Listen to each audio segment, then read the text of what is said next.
Welcome back, everybody. Thank you for all your support this week. We're doing a second session this week, and going to probably try doing a third one over the weekend.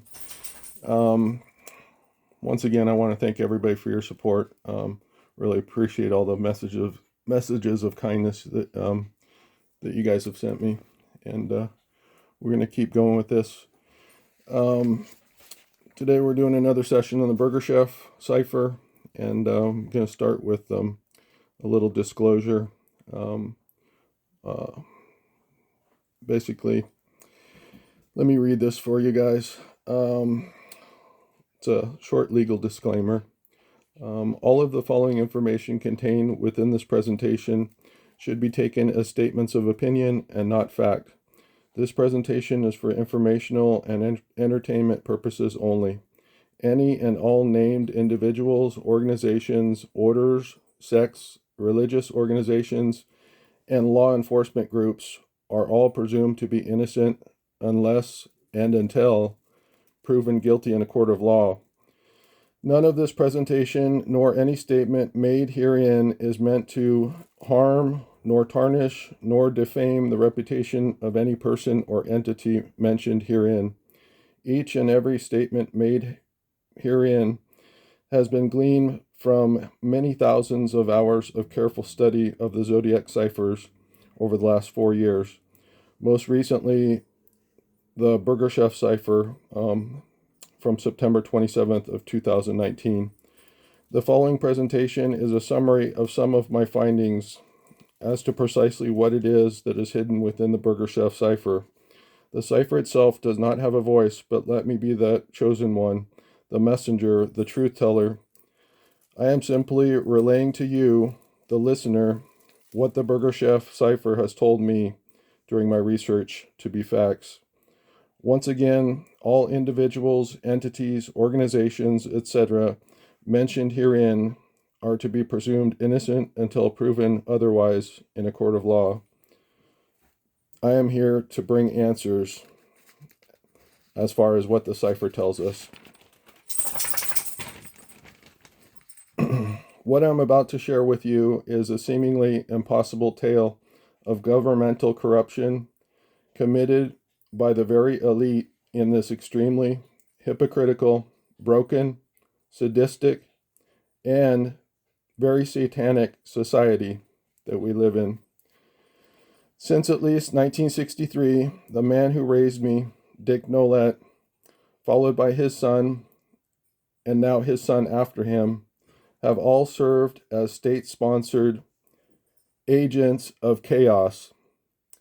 They've been given a free, quote-unquote, hall pass to commit each and every form of mayhem. They are responsible for everything from unaliving men, women, and children.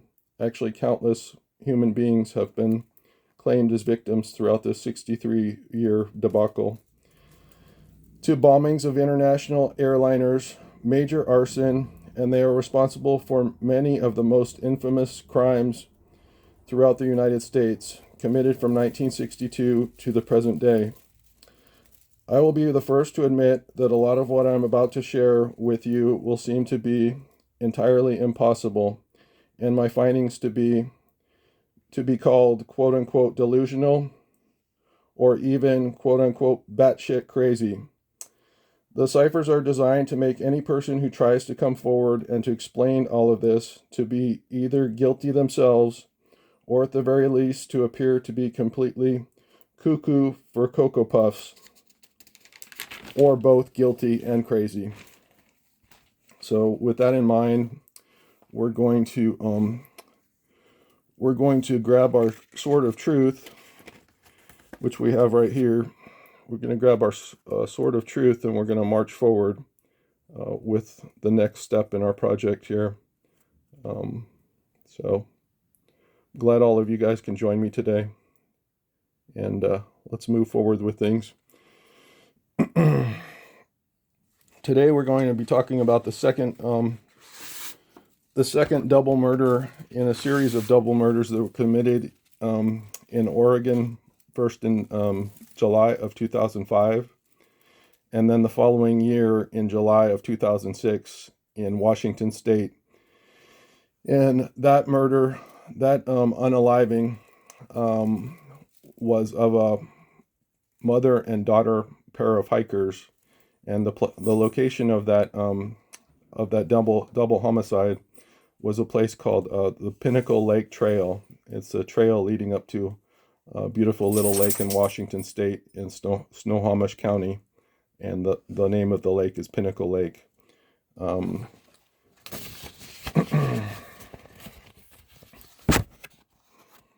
These were the two victims that day, who were ambushed on the trail. It's a mother and her daughter. The mother's name is Mary Cooper, and she was age 56 when she was ambushed on the date of this double murder was July 11th of 2006. And Mary the mother, Mary Cooper, was age 56 years old, and she was a librarian, I believe a teacher. She was a very intelligent woman and very well loved by her family, her community, and said to be incredibly intelligent and incredibly kind also. And her daughter was also a teacher, and had just earned her teaching degree and I believe her master's degree, but she was just beginning her life and was planning to get married, and had a lot of things lined up and had put a lot of work in for many years, I imagine, to put her life in the right direction and become a teacher. But unfortunately, they were ambushed this day. Basically, the trail leading from the parking lot to the small lake that's called Pinnacle Lake is only 2 miles, but it's a very steep climb up from the parking lot, and it's almost like climbing straight up. It's very rough terrain and rough path, but it's about 2 miles total, from what I understand, from the parking lot to the lake, and they were ambushed about half of the way to the lake, so about a mile up the trail is where they were ambushed that day. And these are the birth dates of both women. Susanna is the daughter on the left here, and Susanna Stodden. She was born on July 2nd of 1979, and she was 27 years old on the day. She had just turned 27 years old on the day that this attack and slaughter occurred. And like I said, her mother was 56 years old, and it doesn't give specific information as far as her birth date or even her birth year. She was born in either 1949 or 1950, though. By the way, I like people that are reserved and don't share their information. I don't know. It's in today's world, everybody shares everything with everybody, and I like a world where there's still a lot of mystery. And Mary seemed like an intelligent woman, but also a very private person.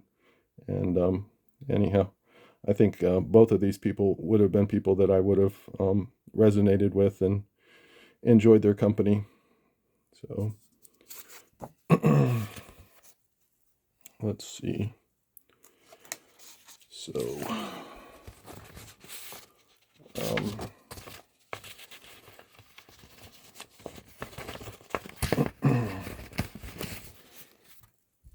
moving on here, before we get to the cipher, I'd like to talk a little bit about this man.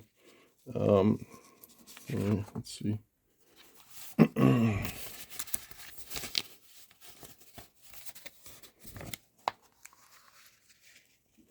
This man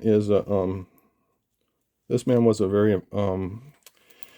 very famous homicide investigator, detective from San Francisco Police Department, and his name is he passed away in 2018, but his name was Dave or David Toshi or Toshi. Anyhow, he became the nemesis of the man who raised me, who was the Zodiac killer. I knew him as Dad or as Dick Nolette. And by the way, I'm named after him.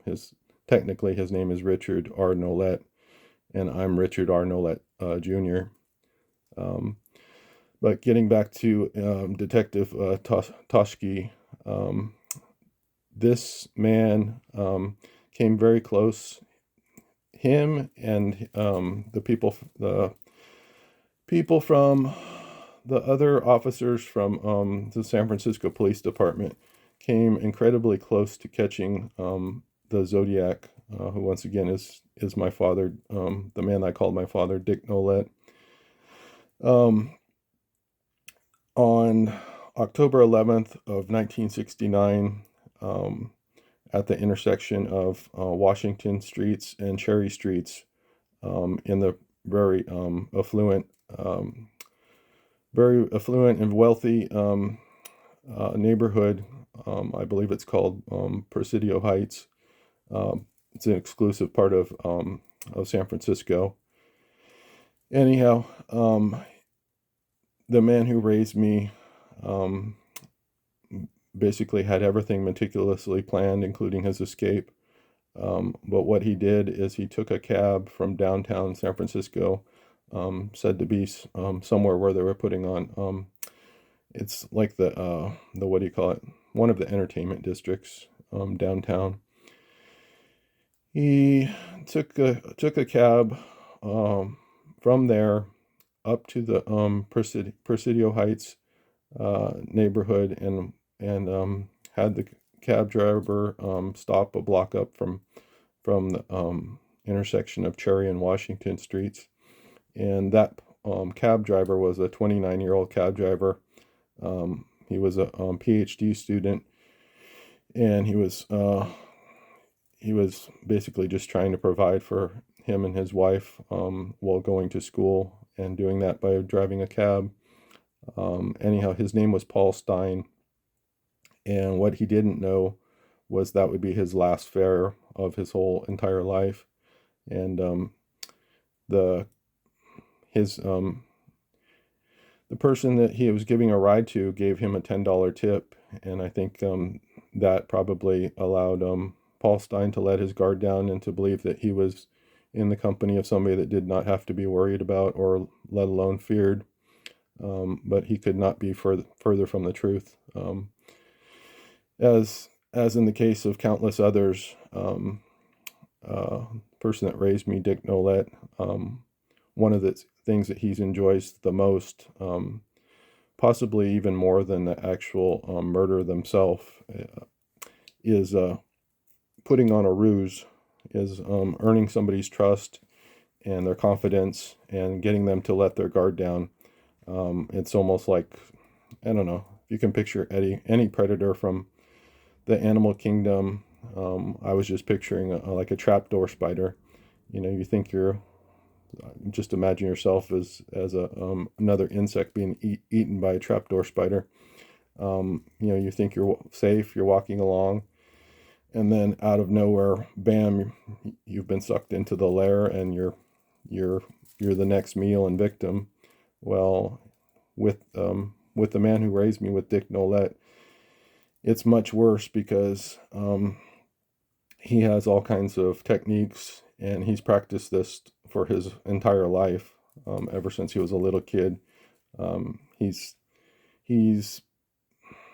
a better performer than any Hollywood actor, any Academy Award-winning actor. Like, he would literally put Clint Eastwood to shame as far as acting and being able to convince somebody that his intentions were honorable, and that a person feels safe in his presence, is what I'm trying to say. And he has many techniques on doing that. One of them is gift giving, but he has all kinds of charming mannerisms about him.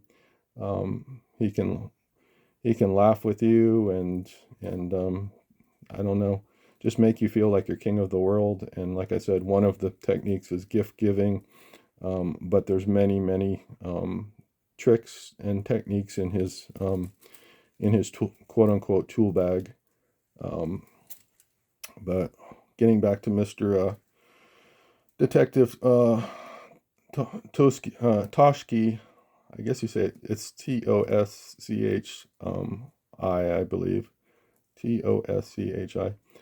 I think it's Toshi. Anyhow, this man literally gave the Zodiac literally gave him an ulcer, according to Detective Toshi. Told one of his friends that just he always felt like he was so close. And the man who raised me, one of the other things that he really delights in doing is he is a professional writer, and he can basically embody any kind of persona that he wants to at the time. He can make you believe he's a little boy, a little girl, a woman, a man, and he's especially effective in doing that through his high level of writing. All of this is very difficult to explain, but he's basically like a shapeshifter, and I imagine that a lot of the countless victims have seen the quote unquote demon side of him come out, and that's another whole bag of worms, by the way. But there's a very good chance that he is actually inhabited by demons, because he's been literally brought up in the world of he was brought up by Masons who were satanic on the East Coast, and he's been around evil for his whole entire life. And his mother and father were evil, so whether he was born like that, or whether he was got that from being raised, or being around all of that evil, I don't have an answer on that, but that could be debated for days, months, years, for the remaining time on the planet. But the point is, Dick has a lot of different mechanisms and tools at his disposal, as far as being able to set up a ruse. And basically he's used these ruses to entrap his victims for many decades now. And by the way, before I forget to mention it, Dick Nolette was one of the actual founders of the Church of Satan in San Francisco, and now he's one of the founders of what is called the Church of Four Pi, but it's also called the Temple of Set. And the official founder of both of those, Anton Szandor LaVey was the official front man for the Church of Satan, and a man named Michael Aquino, who was a expert level person in the military that specialized in psychological warfare.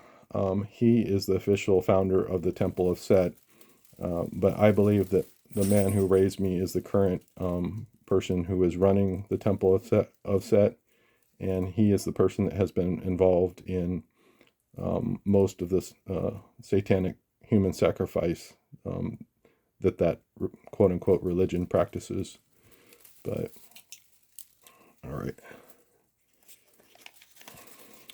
this man is important in the describing the cipher that we're about to describe, by the way, because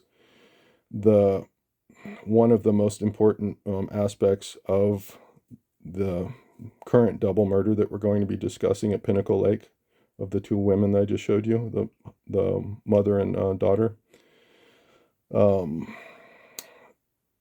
Basically, one of the reasons that it was committed on that day was the murders were timed many years in advance, possibly as many as 3 to 4 decades, possibly even more. At least 3 decades in advance. It was timed in part to coincide with this man's birthday. It was his 75th birthday. Detective Dave Toshi was born on July 11th of 1931, I believe. So this would have been his 75th birthday, was corresponded with the date of the murders, which was July 11th of 2006.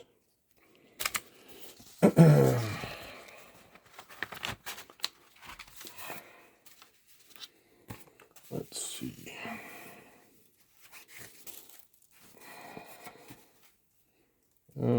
So moving forward, we're going to start describing some of the cipher here.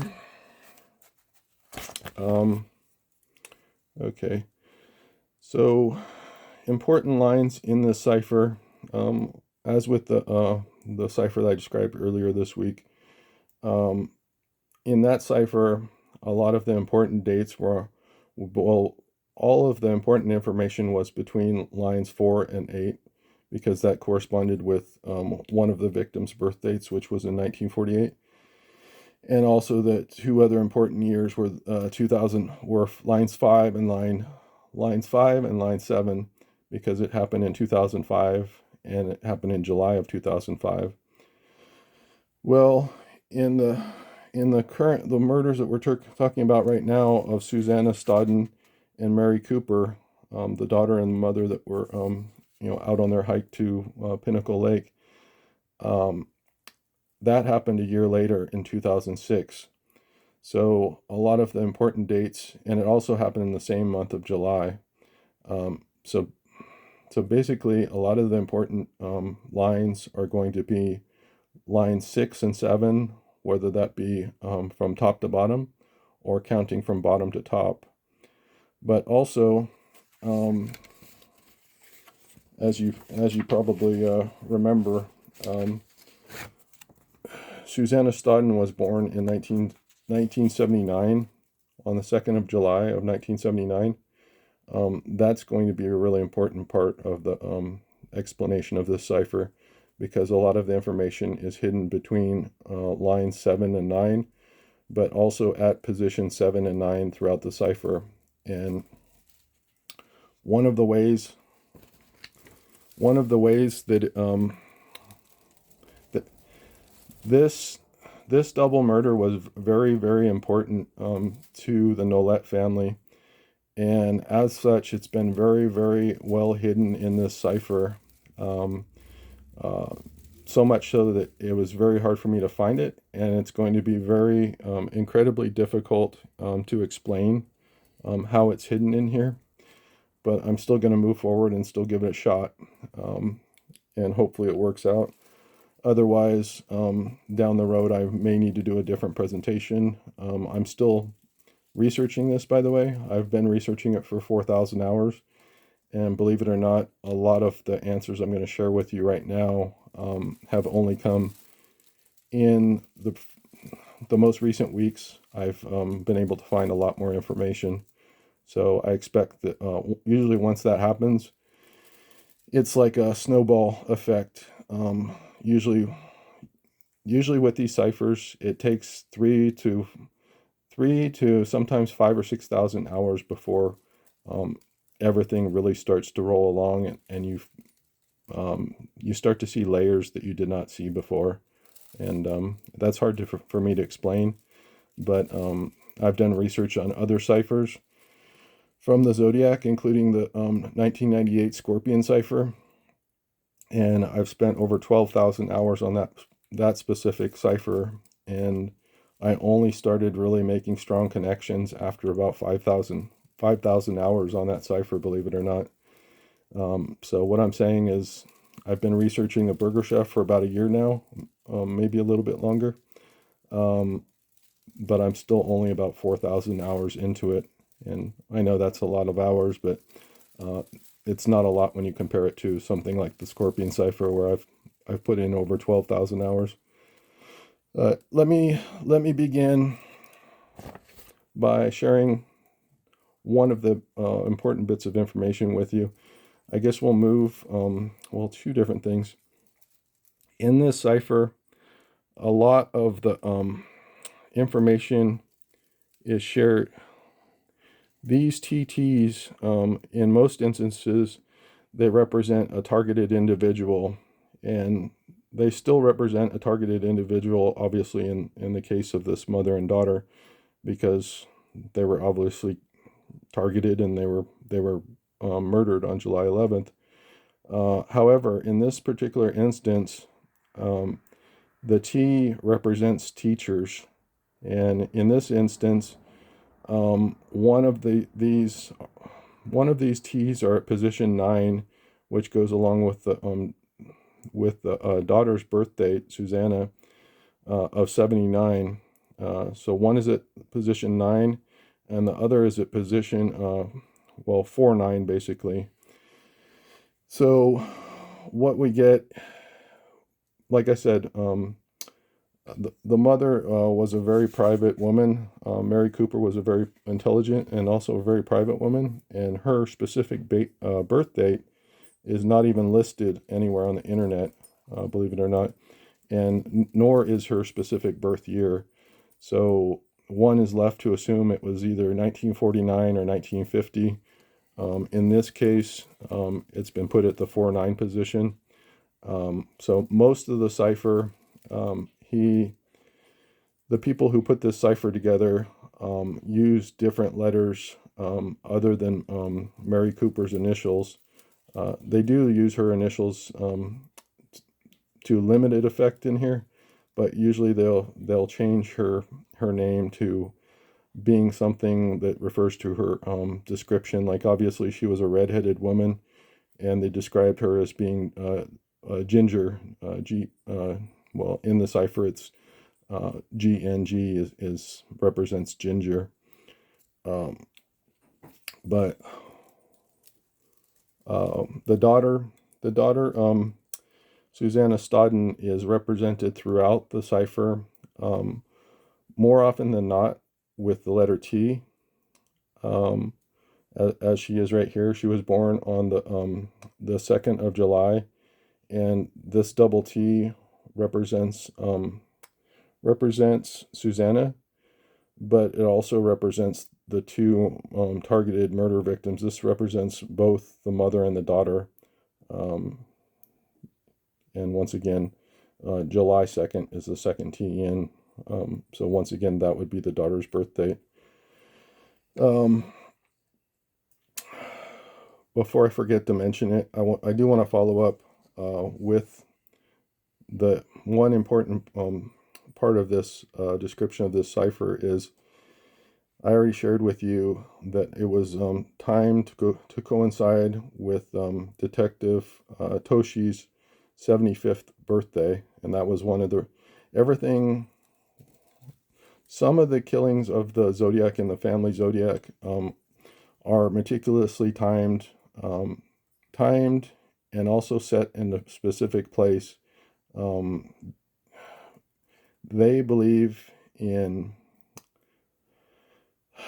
what's called infernal geometry, and also they believe a lot of their religion has to do with specific timing and intersections related to anniversaries and things like that are very important to them.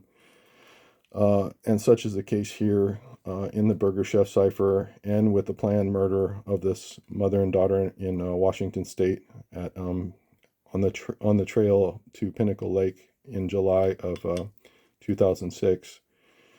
The letters right here, SF, have multiple different meanings.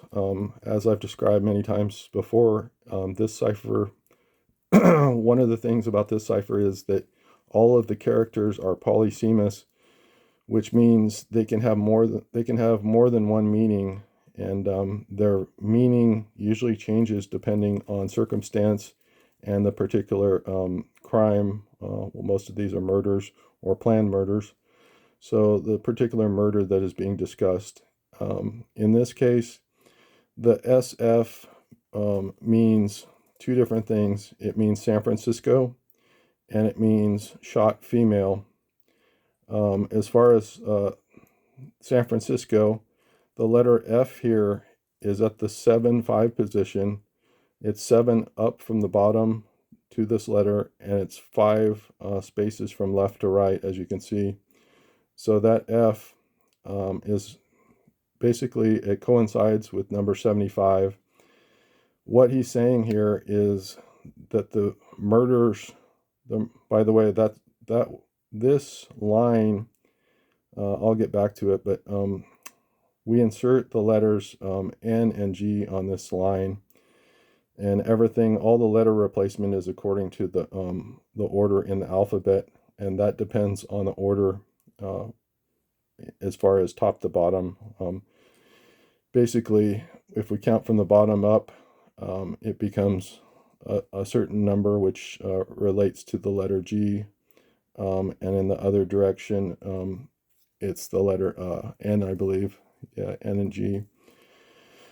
So getting back to this, that is number 75, which coincides, basically, it coincides, July 11th coincides with the 75th birth date of Inspector Toshi, the homicide inspector from San Francisco, who was the nemesis of the man who raised me, Zodiac.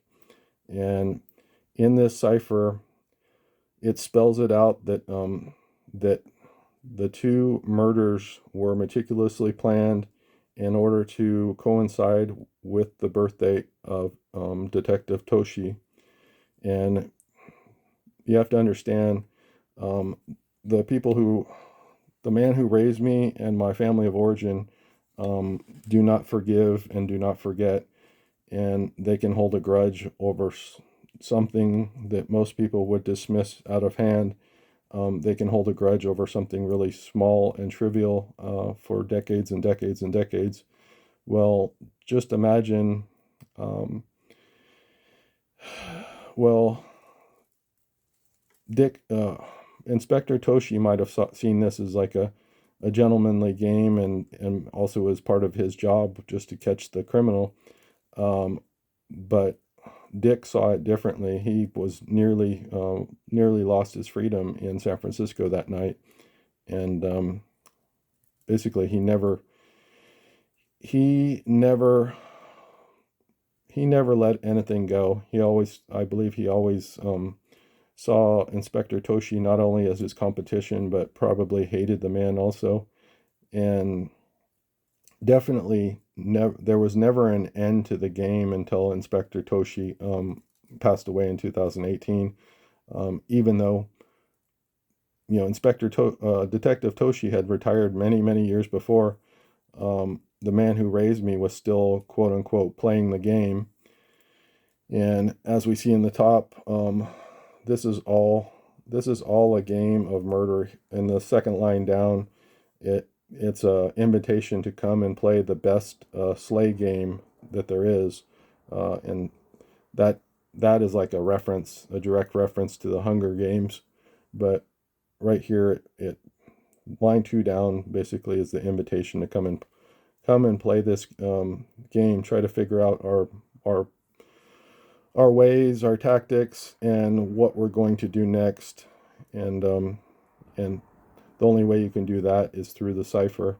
And I don't know. You have to know that these people don't play fair, and even in the cipher, it's almost impossible to actually figure out ahead of time who's going to be murdered, much less exactly when it's going to occur, because there's many more threats, which is YOs, than there actually are victims.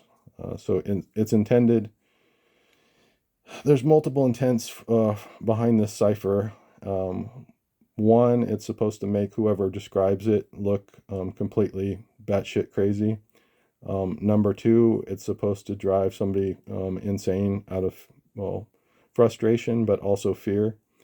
And number three, there is an actual real life and death threat in here, because 4 out of the 6 selected people have already been murdered, and that only leaves 2 targeted victims remaining on this quote unquote kill list.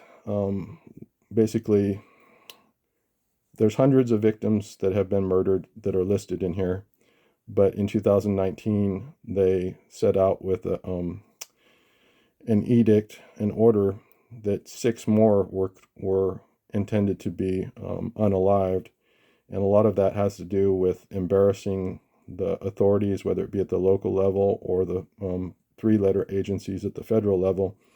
But then there's other motivations, which include payback, and then also financial motive, which there's a house in Napa that's worth $1.5 million. And my brother, basically, it was a quid pro quo. This was his last directive. He needed to unalive 6 people that are listed in this cipher, the Burger Chef cipher. And in payment for that, Mike and his son, Michael Jr., are basically, once they're done unaliving 2 more people, which includes myself and my former doctor in Monterey, they are set to inherit the house that's worth $1.5 million in Napa.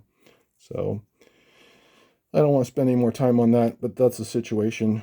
And those are some of the motivating factors behind why my family of origin have decided to do this. But also they're sadistic psychopaths who enjoy torturing and murdering people. So they don't need any extra motivation. But I'm just explaining to you what the promises made in the Burger Chef are, and that there is a financial motivating factor as well, at least to my own planned elimination.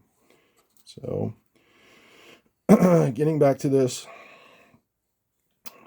once again, we left off here.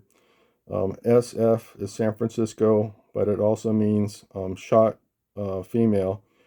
There's a G that's replaced in here, which makes this the Spanish word for lake, which is Lagos.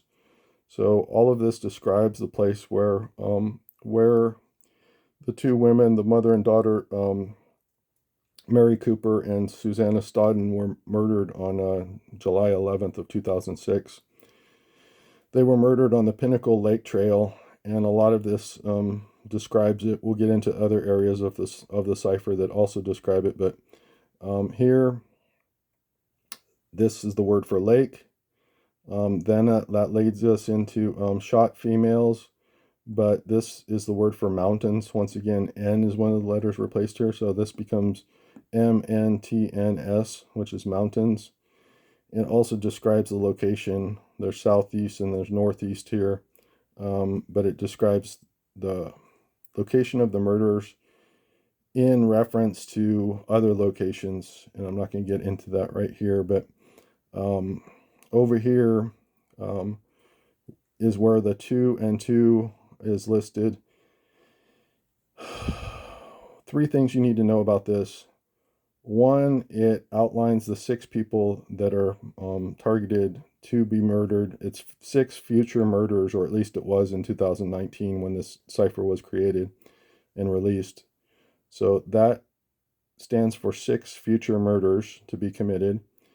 But it also stands for 2 and 2, which is 2 double murders that were committed year after year in 2005 and 6.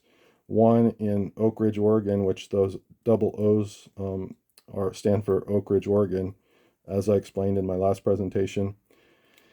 But the second murder is the second double murder is the one I'm discussing right now, which is the mother and her daughter on the way to Pinnacle Lake. So basically, 3 different things are described here. Number 1, 6 future murders to be committed. Six people that were still alive in 2019 that were targeted for murder in the future sense.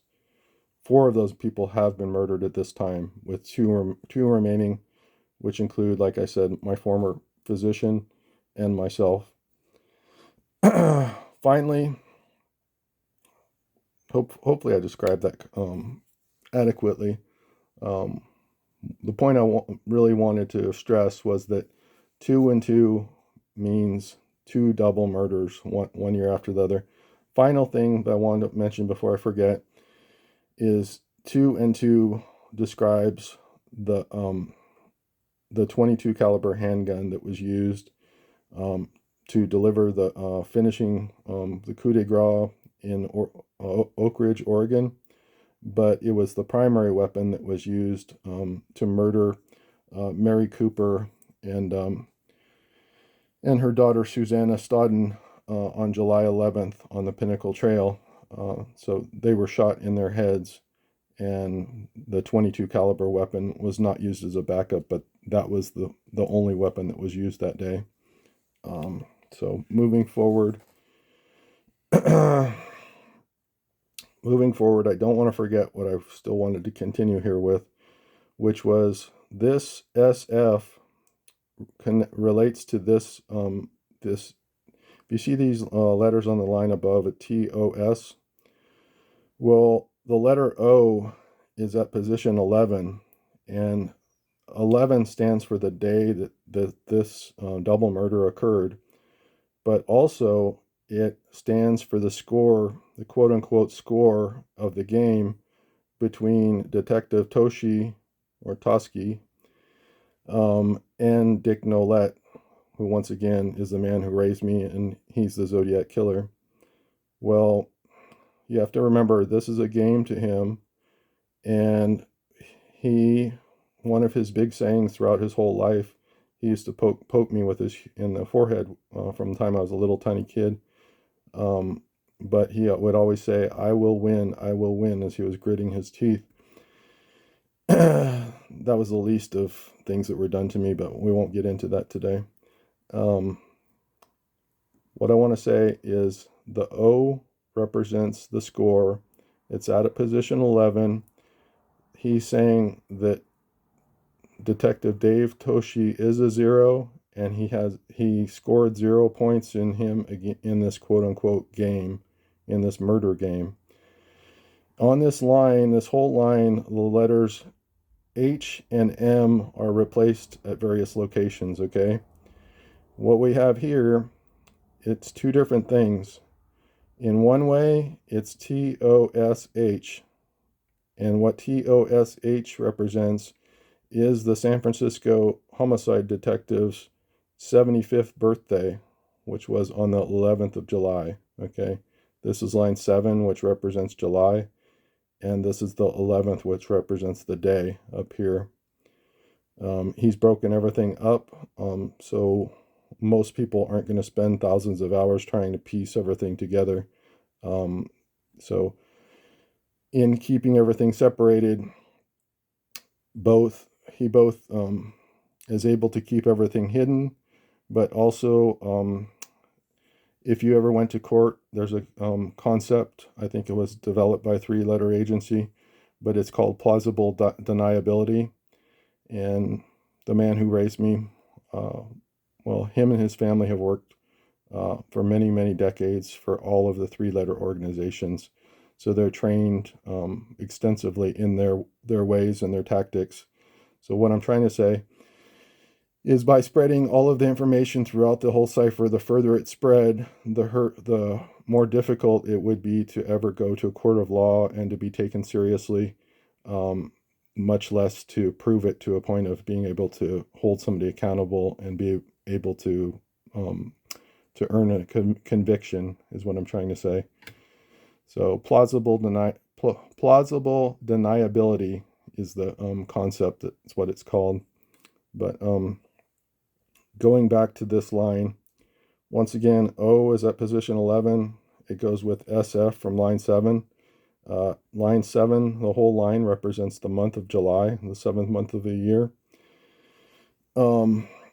This represents Detective Toski, but it's also, when you insert the H in a different place, over on the left side here.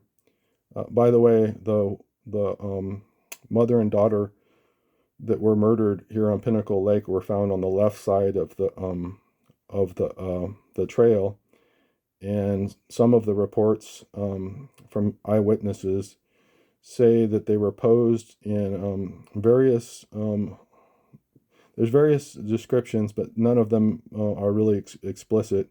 But they say that some of their clothes were removed, but they were also posed in a like a seated position, crouched over, and the people that came upon the murder scene did not know if they were alive or dead. They could not figure out what was going on at first because they basically looked like they were either going to the bathroom or, well, various different things could have been inferred. And one of the things in the cipher is it infers that the mother and daughter were having a tea party. That's a part of the joke that has been mentioned throughout this cipher, by the way. And a part of that goes back to Alice in Wonderland, the book Alice in Wonderland, and the Queen of Hearts. One of the things that law enforcement did is they had sets of cards that were given out to the public, but also to people. They were given out to prisoners because prisoners, I guess, play cards when they don't have much else to do. And one of the things that law enforcement does is they'll put victims' faces on some of the playing cards in order to try to stir up they try to get information that way. So like, have you seen this person? And a lot of times birds of a feather flock together. So one criminal may have mentioned it to somebody else, and then if they see them on the playing card, they were hoping to get information, is what I'm trying to say. And one of the playing card that they put Mary Cooper and her daughter on was called the Queen of Hearts. And this cipher here, the Burger Chef cipher, has a lot of sadistic quote unquote jokes in it that run throughout, and they're very hard to find most of the time. But one of the jokes in this cipher is that my brother Mike calls himself the Mad Hatter, and he talks about that Susanna and her mother were having a tea party, and I'll show you that too. But I'm getting too far ahead of myself. Sorry, guys.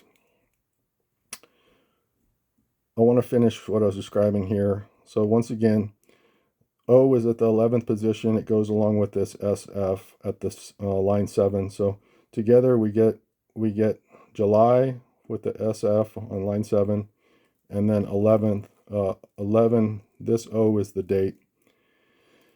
And basically it also means that he's circling back around, because another reason that this murder was planned to happen on the exact day of the 11th of July of 2006 was, believe it or not, guys, it was a magical purpose. And this was the 36th.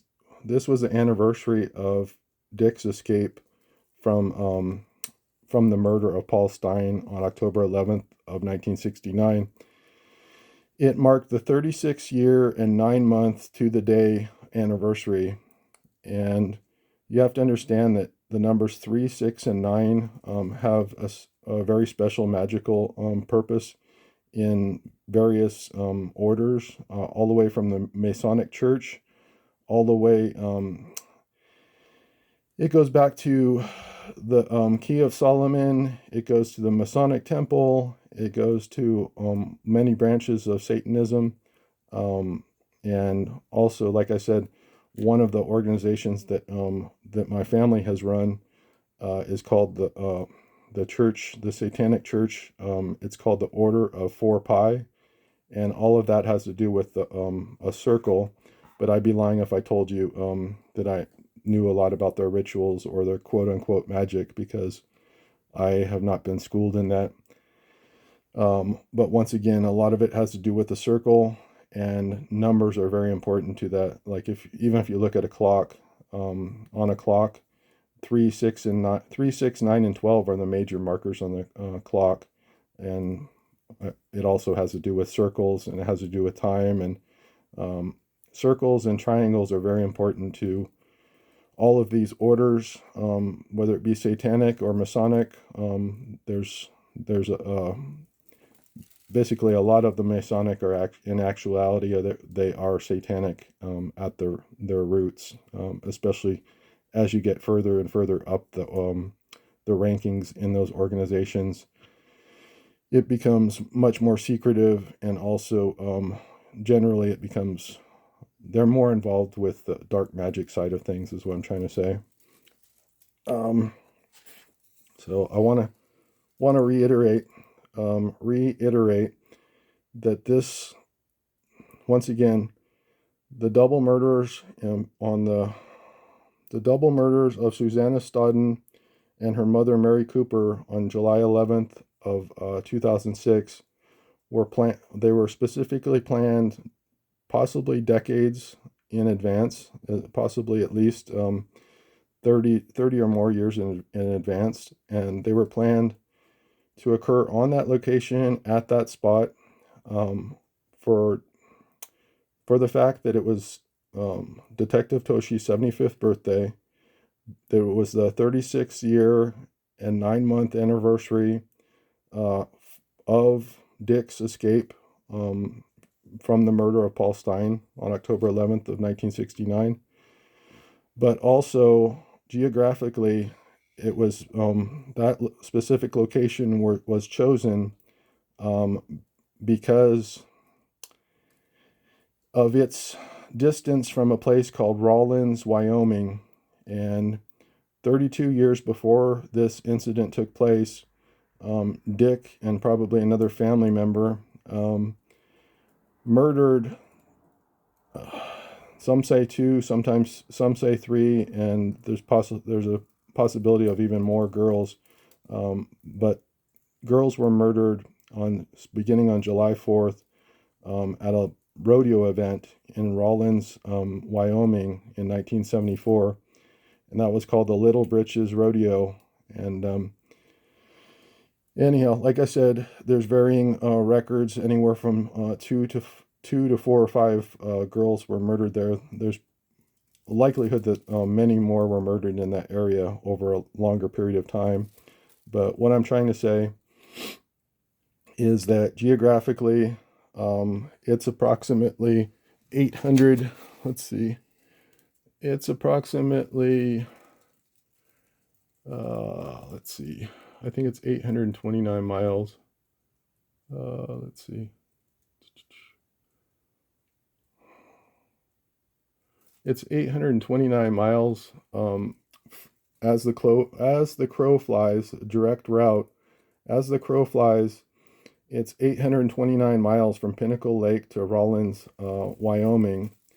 But it's also equal distance from Rawlins, Wyoming to a place called Oak Knoll Avenue in Napa, California. Actually somewhere near the intersection of Oak Knoll Avenue and Big Ranch Road, which was very close to where I grew up in Napa, California. It's also 829 miles from Oak Knoll Avenue to Rawlins, Wyoming. And then one other distance is from San Diego to Rawlins, Wyoming. Believe it or not, it's also 829 miles as the crow flies. So Rawlins, Wyoming becomes the center post of all of these. You can either look at it as spokes on the wheel or as angles on a triangle. But what those different locations are, they are different locations of where this quote-unquote super hunter that raised me, Dick Nolette, those are his hunting ground, some of his different hunting grounds. This whole story spans the time from 1954 to the present day, and Dick has had a complete hands-off policy from all levels of law enforcement since 1963. So he's been allowed carte blanche to do exactly what he wants since November of 1963. So what I'm saying is he's had hunting areas from one end of the country to the other, and one of them happens to be Tucson, Arizona, and that whole, well, a much bigger area than just Tucson. but a big swath of Arizona has been their hunting grounds for many decades now. So whether it be the unsolved mystery of Bumblebee, Arizona, or many others, that's where he's accumulated an innumerable amount of victims, is Arizona. But getting back to what I was talking about, there's a thing called infernal geometry, and it's basically has to do with well, it originates in the Key of Solomon, which is an ancient text that a lot of even the Masons draw a lot of their teachings from, and a lot of the quote unquote magic or religious beliefs of this organization that Mike and Dick now belong to, what's called the Temple of Set, and I believe that they actually are. They're at least Dick, and probably Mike is Dick's successor. I don't know which of them are in charge at the moment, but they've both been in charge of what's called the Temple of Set. Anyhow, let me show you these maps. So this first one here is from Pinnacle Lake to Rawlins, Wyoming. And like I said, it's 829 miles as the crow flies. And by the way, this website that he writes on, most days he writes on this website. You can go over there and visit and hang out with Dick if you want. He seems lonely, so I would recommend as many of you as possible go over there and say hi. If you can keep him busy writing, it might save somebody's life, because as a former FBI profiler once said, if the Zodiac is busy writing, he's not out there killing, but when he becomes quiet is when he likes to go out there and do his thing, and that's when people end up getting murdered. But as you can see, Ruby Slaw 32, I forgot to include that in the last presentation, but that is the pseudonym that he writes under. And what this breaks down to is it has to do with Rawlins, Wyoming, and everything I'm describing right here. It's a word scramble, and it does have an extra B, but just picture the U is flipped upside down, becomes an N, and it spells out Rawlins. And 32 stands for the year between 1974 and the murders that we're talking about right now of Susanna Stodden and Mary Cooper on the trail to Pinnacle Lake. So they had all of this planned out decades in advance, is what I'm trying to explain to you and prove right here. 32, once again, has to do with the corresponding amount of years between Rawlins, the murders in Rawlins, and the murders in Pinnacle Lake.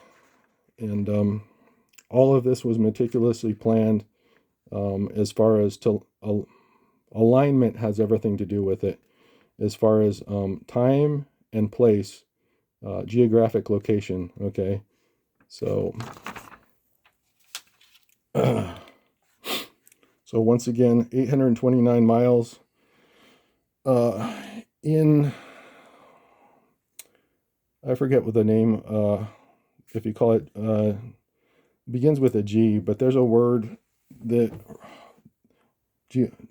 I forget the name of it, sorry guys, but there's a word that describes when like in Hebrew, with biblical researchers in Hebrew, they always describe hidden text and hidden meaning that's related to words and letters and numbers. And anyhow, with the cipher and with the religious beliefs of my family of origin, a lot of the time numbers corresponds to letters, and with the number 829, it basically coincides with the message that I'm hellbound, IHB, which means I'm hellbound. And yeah, HBI. I got it right there on the right hand side. But once again, 829 miles from Pinnacle Lake, straight shot as the crow flies to Rawlins, Wyoming. Then this is the distance very close to Oak Knoll Road in Napa, California, and it's equal distance, 829 miles. And the important thing that you need to know about that is there was a small fishing hole on the Napa River underneath the bridge at Oak Knoll Avenue, and that was only a few miles from the home where we grew up at in Napa. And it was one of our favorite fishing places, and it always smelled like death, like there was trash on the way down, and it smelled like decaying animals. And now I'm quite certain that that was one of my father's, the man I called my father, Dick Nolette. It was one of his dumping grounds for many of his victims, and one that I'm very sure of that I don't even want to say likely, I'm certain that he deposited her body there, was,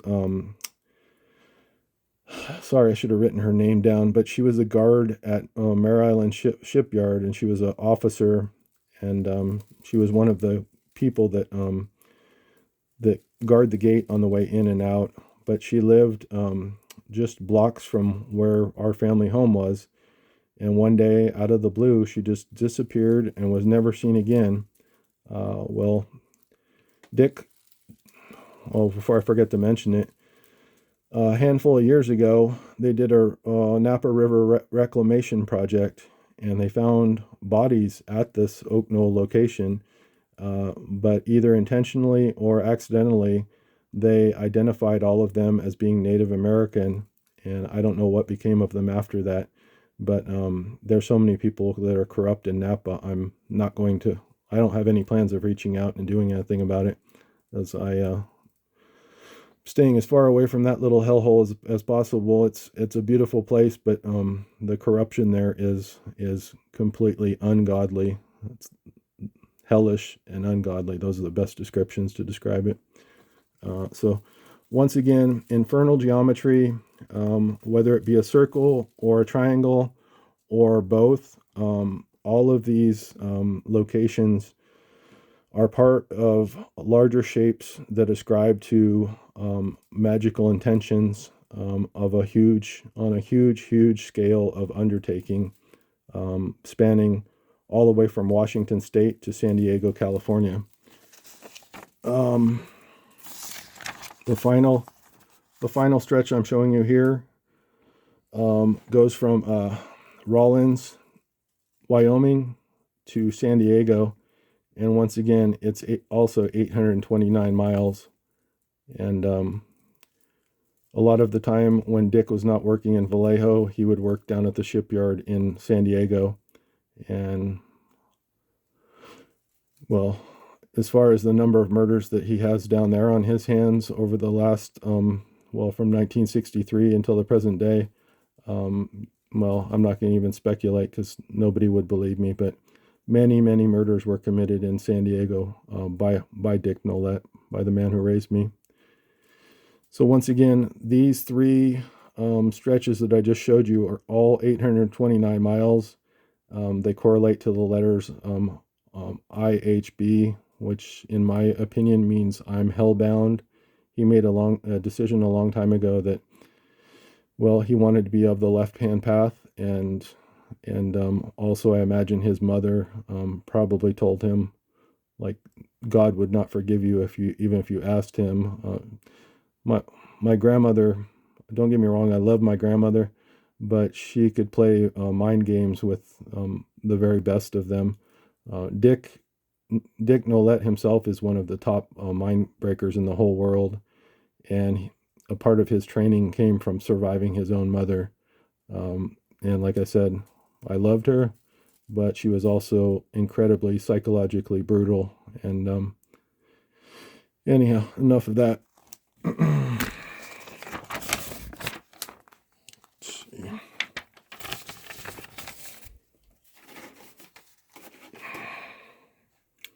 Is the camera still straight? Yes, it is. All right. So moving on from there. I still want to finish up on here. So I'm going to cut this presentation off in about an hour, guys. Today my focus is not where I want it to be today. Sorry about that. Doing the best I can. So once again, this word here, this O is at 11, position 11. It goes with this, which is San Francisco. This is the birth date. This is the birth date and the murder date. Once again, the whole line 7 is July. So July 11th. Once again, the message in here is that, haha, I won the game. You got 0, Dave Toshi. You got 0, and I won again, okay? And Dave Toshi didn't even know the game was still being played. Anyhow, so right here, this word we insert letters H and M on this line.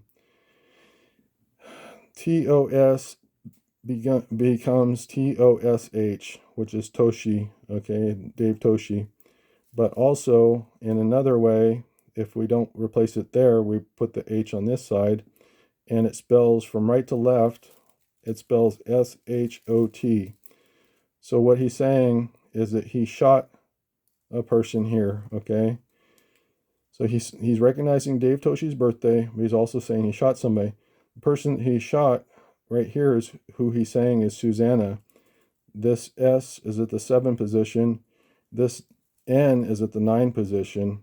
So SSN equals Susanna, and you can see that it's in the shape of an L. A lot of the clues are in the shape of an L, which is the left-hand path, like I've shared with you guys before. So SSN is Susanna. And then from the other side, the word yo, this is at position 7, 3, 4, 5, 6. The Y is at position 7. And once again, we go back to the N, which is Susanna. But this 7 is meant to combine with this N. Everything 7 and 9 combine, and it goes back to the birth year of Susanna. Susanna Stodden was born on July 2nd of 1979. So once again, on this side, we get her name. SSN is Susanna. And then yo equals I killed. So it's I killed, and then back to the N, which is 9. So always the 7 and the 9 go together as far as the explanation on this double murder. A lot of it ties back to the birth date of the daughter, Susanna Stodden, because there's no specific information for Mary Cooper. She was very intelligent and very private. And like I said, even her birth year is something that is not for certain. It was either 1949 or 1950, I believe, but no further information other than that. So most of this cipher is based on the numbers 7 and 9, and like I said, it goes back to the birth year of Susanna, 1979. So you can see the name goes up this way. Everything converges on on the 9th, right here at position 9, but it's right. Everything crosses and converges with the name Toshi, Tosh, because there's supposed to be an H on this side. But what I'm saying is, when you spell it from right to left, it spells shot. So he's saying he shot Susanna here on Detective Toshi's birthday, July 11th of 2006. So hopefully you guys can all see that. And in my mind, being that it converges from left and also from the right, and it goes in an upward fashion, it's almost like a pinnacle, like it's going to the mountaintop right here, because this was one of his crowning jewels, this double murder, because he so meticulously planned out the location and the time of it. And just imagine waiting for decades, for 30 or more years, waiting for this double murder. It was one of It was one of his biggest delights. A lot of people would call it a duper's delight. It was one of his crowning glories, is what I'm trying to say, and that's why why him and his family, like I said, including Mike, my brother Mike, his son Mike Jr., um, Dick's extended close relative, and Dick himself have all been involved in making this cipher. And this double murder at Pinnacle Lake was literally one of the pinnacles of their whole decades long basically story of murder, I guess you would call it. There's got to be a better description than that, but that'll have to suffice for now. Let's see. There's many more things I want to describe here, but I'm not going to make this a 3 or 4 hour presentation. So the next line that we're going to go to is, I guess we'll go up here. This is line 7 down, and the whole line 7 down equals the month of July, okay? And the line above it equals the year, which is 2006. So the line that begins with LIK is 2006, and the line that begins with TTO is the month of July. So I guess I'll describe it really quickly before I forget to mention it. It sort of goes along with what I was just talking about. The whole purpose of Dick and his families, their whole life is about their church of Satan and about being Satanist. But also at the very root of everything is the fact that they're sadistic and they like torturing people, and they like, quote unquote, collecting slaves, which is most people would call serial killing. Anyhow, Dick and his family have murdered more people than any person, even Stephen Hawking himself could not did not have the memory bank within his brain to remember the number of victims that Dick and his family have murdered. So, as such, those who know the Zodiac might remember that he wrote a letter in the, I think, 1969 or 1970 that was called the Little List Letter, and in it he describes killing people that would not be missed. And one of the key shifts in his tactics from the quote-unquote canonical period, which was just 1969 or late 1968 to 69. Back then, he was doing everything for attention, and he just wanted all of that infamy and glory. Well, after that, he went into quiet deep mode. Like, just picture, it's ironic I'm describing this because one of the things he spent decades working on was submarines at Mare Island. But just imagine a incredibly huge nuclear submarine going out to deep water and disappearing into the thousands and thousands of feet of darkness. That's what Dick did after 1969. All of his murders became very, very secretive, and some of them he framed to look like suicides. And he mentioned all of this in the Little List letter, that he would make things like, basically he was going into a different mode of operation, and he was very true to his word as far as doing that. Sometimes in the letters, sometimes he can be truthful, but the only thing that the entire family, I don't know if it's some sort of rule according to their quote unquote religion or what, but the ciphers are the most important part about figuring out actually what has happened and who they have murdered, because everywhere else, including the letters, a lot of times they use that just for manipulation and control of the narrative and a lot of other different purposes. For instance, in the Nancy Guthrie murder, it was never a kidnapping, and I'm not going to spend any time discussing that, but they've delighted in playing games and making most people believe that it was some sort of abduction or ransom scenario, which it never was. Nancy did not leave her Nancy did not leave her home alive, and she did not even leave her home in one singular piece, believe it or not. So we'll leave it at that for now.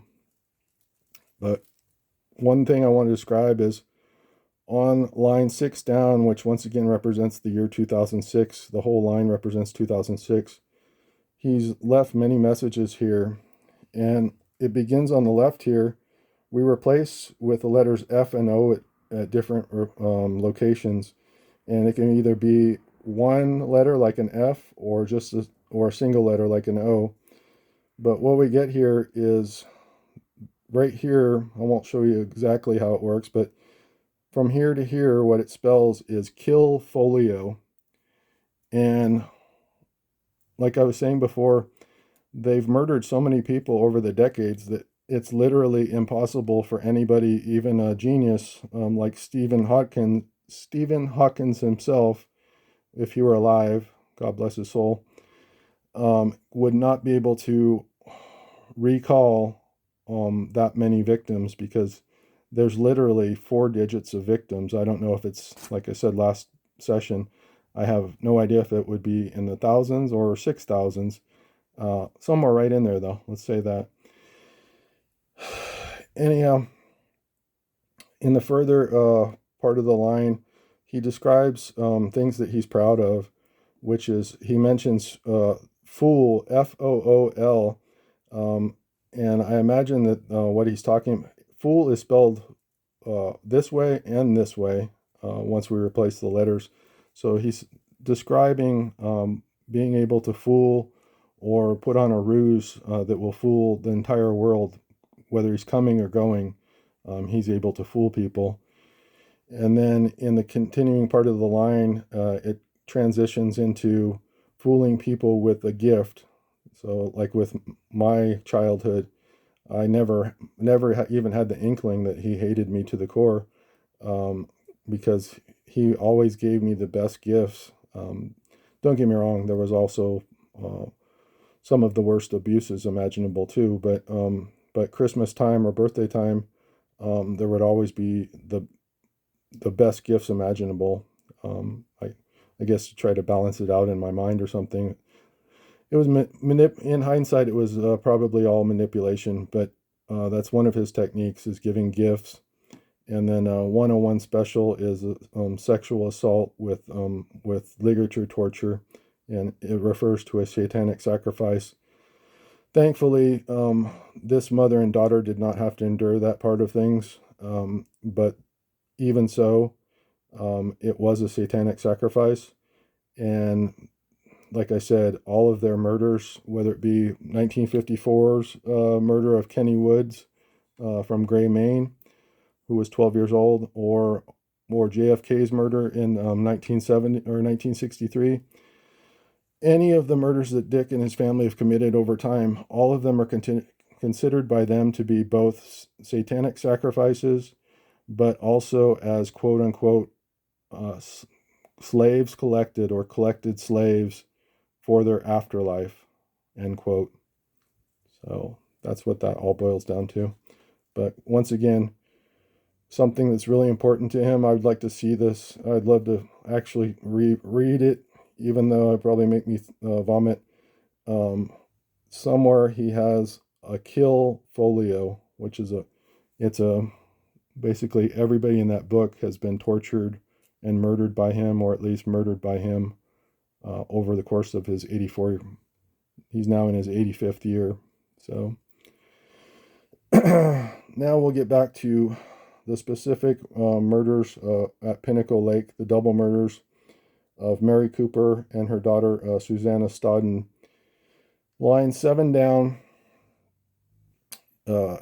this means 2 targets, but also here it means 2 teachers.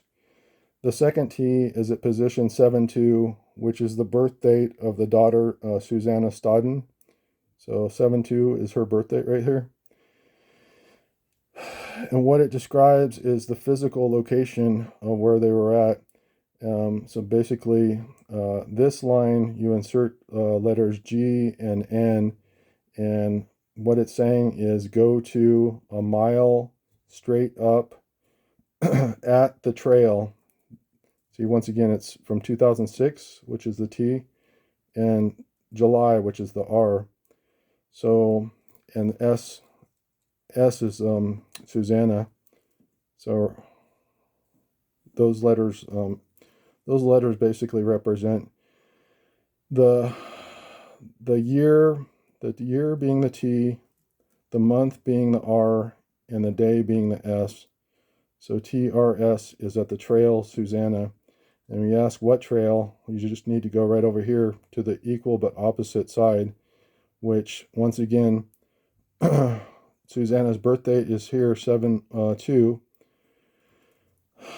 and the other victim will be listed on the other side at 7/2 because we don't know her birth date.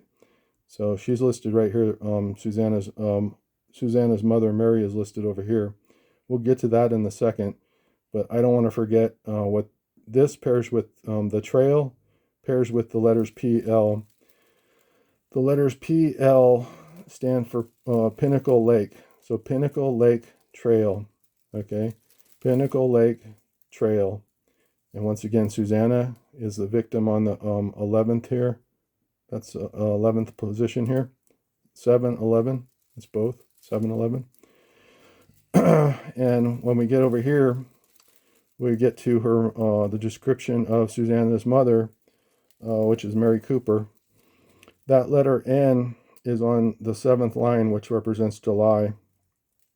And the letter N, we replace on this line with a G, with an N or a G. We put a G on each side of this N, and we get the abbreviation for ginger. GNG is ginger.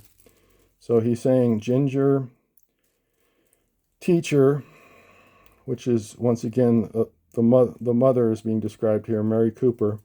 So it could also be tall because she was a tall woman. But ginger teacher, maybe tall teacher. Yo once again means murder. They have their own secret language. Everything is secret in their society. Secret society, secret ciphers, secret language, secret everything, okay? But if you lived across from them, I don't know how to explain it, but if they wanted to, they would make you feel like they were the most normal people on the planet. And that goes back to their acting skills. They enjoy delivering a good ruse just as much as killing or torturing a person, I believe. But being able to fool a person is where it all begins. That's the quote unquote bait. They have to be able to convince a person completely before they're able to lure them into a position position where they're vulnerable to an attack, is what I'm trying to say.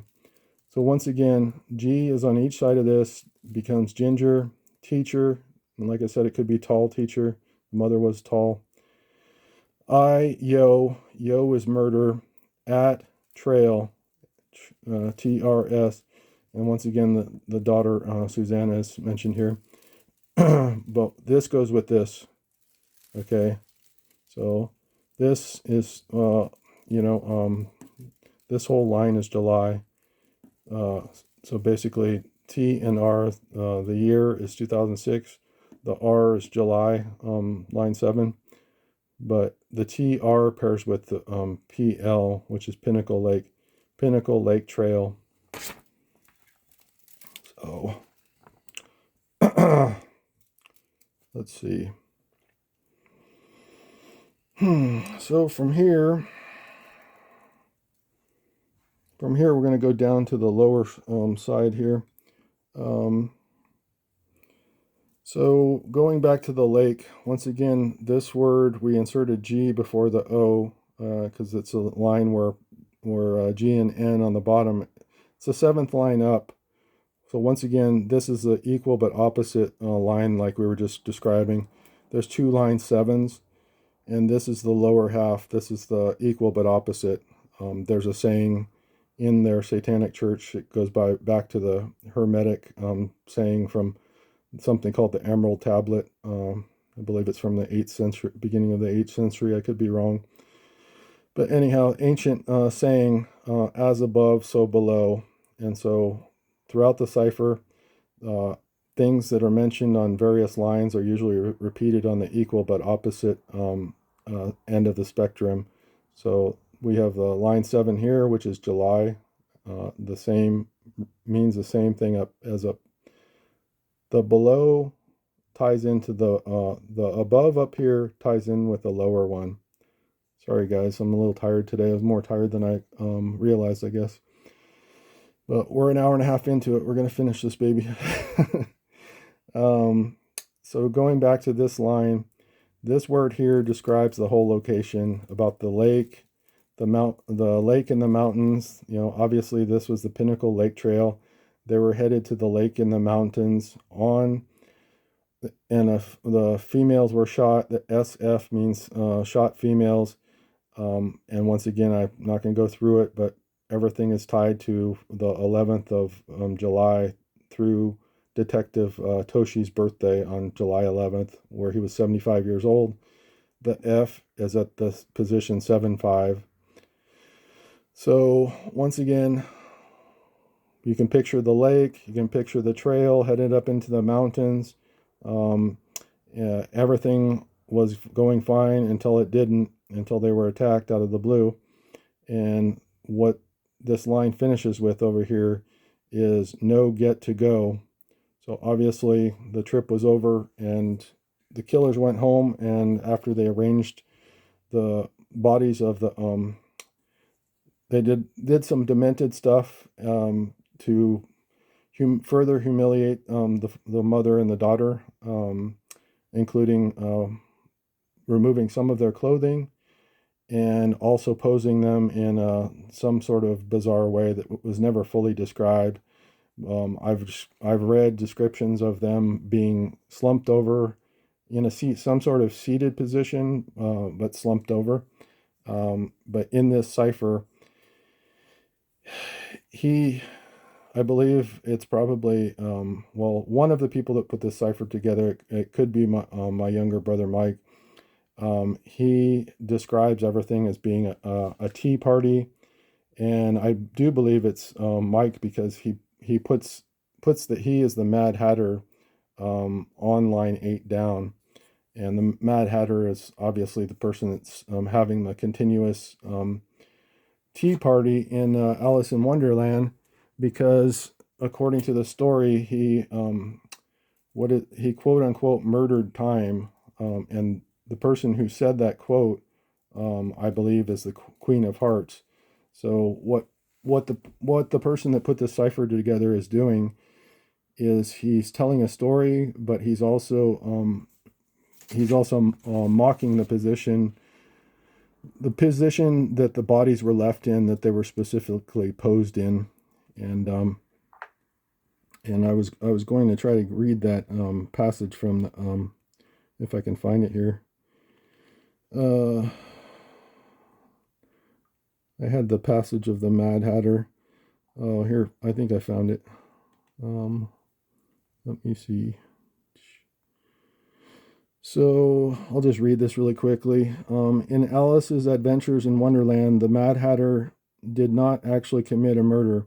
Instead, he was accused by the Queen of Hearts of quote-unquote murdering the time by singing a bad song which caused time, personified as a man, to stop the clock at 6 o'clock forever, making it perpetually tea time. And then I'll just finish up with this little reading.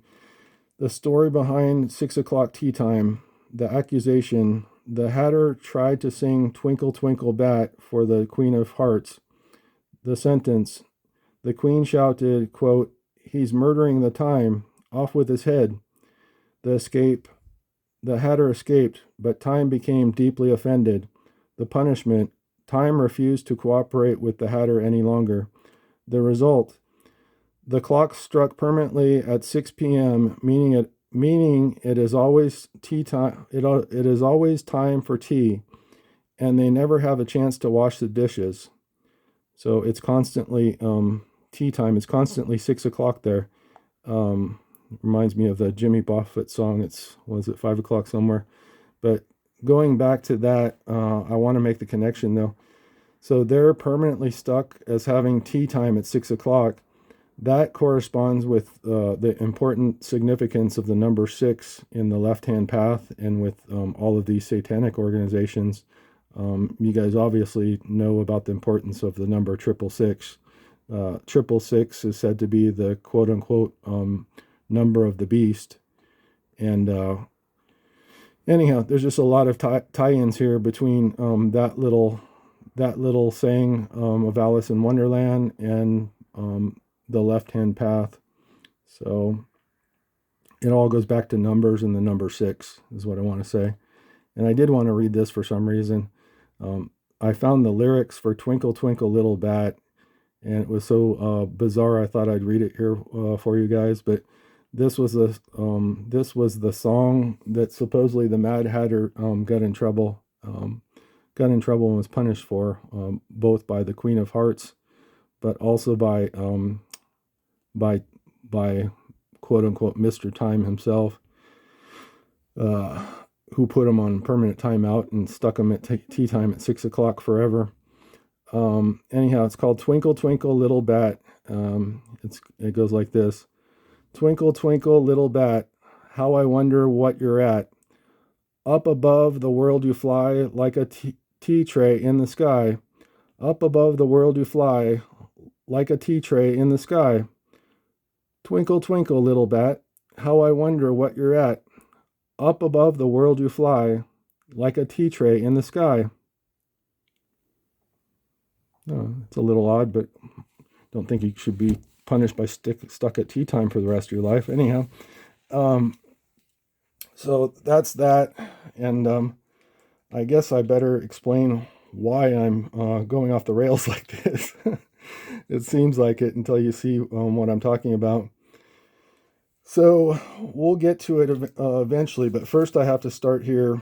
Going back to line 7, the mother's name is Mary Cooper, and her name is hidden right at the beginning. It begins here at the M for mountains and goes vertically from top to bottom here. Okay, so MDB, believe it or not, represents Mary Cooper, and it does so through, I don't know if you want to call it deduction or proximity, but DB in this cipher, as I've explained in another presentation, stands for DB Cooper.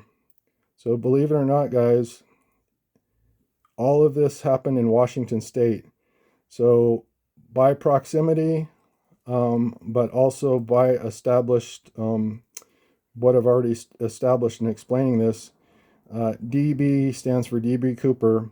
So that Mary here, Mary is Mary Cooper because this is DB Cooper. So that's how hidden everything is, or occulted in this. Occult just means hidden, or to hide or conceal. That's how far the people that put the cipher together have gone in order to hide the details of this double murder, because this is one of their prized quote-unquote possessions. They consider it to be a huge accomplishment and one of their quote-unquote crowning jewels, and they want to keep it secret forever, I would imagine. But that's as close as we're going to get to Mary in this cipher. I mean, there's other instances, and I'll explain some of those to you, but who would ever be able to piece that together? DB and the M, that's pretty complex, if you, even by my standards, you know. Anyhow, the 1, 2, 3, 4, 5, 6, 7. Here is the letter T, represents teacher. Mary was a teacher. She was primarily a librarian, but she was also a teacher. Anyhow, this is saying Mary, and Mary is a teacher, but also it represents her daughter, the teacher. This represents both of them right here, the MT.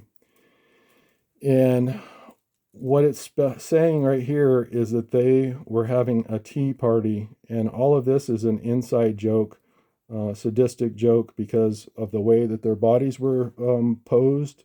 They were posed in some grotesque manner that looked like they were. I mean, some people might have actually thought that they were having a tea party.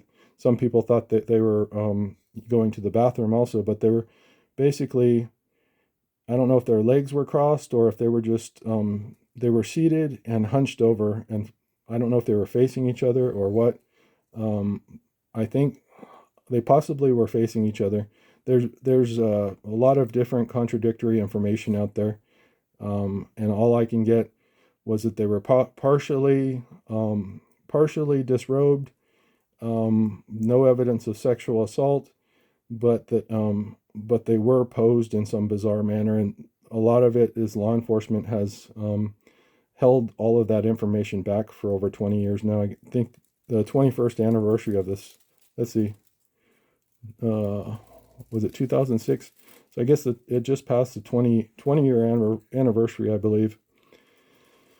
So one thing I want to point out here, well, I did explain that. So believe it or not, guys, they are, they've been described as the Queen of Hearts.